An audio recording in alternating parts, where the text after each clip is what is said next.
தினமும் பசி இருக்கும்.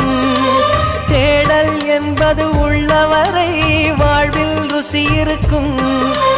பாடல் போல தேடல் கூட ஒரு சுகமே. இசை பாடி வரும் இளம் காற்றுக்கு உருவமில்லை. காற்றலை இல்லை என்றால் ஒரு பாட்டொலி கேட்பதில்லை. ஒரு காலம் வருகையில் உள்ளம் கொள்ளை போகுதே. ஆனால் காற்றின் முகவரி கண்கள் அறிவதில்லையே. இந்த வாழ்க்கையே ஒரு தேடல் தான்.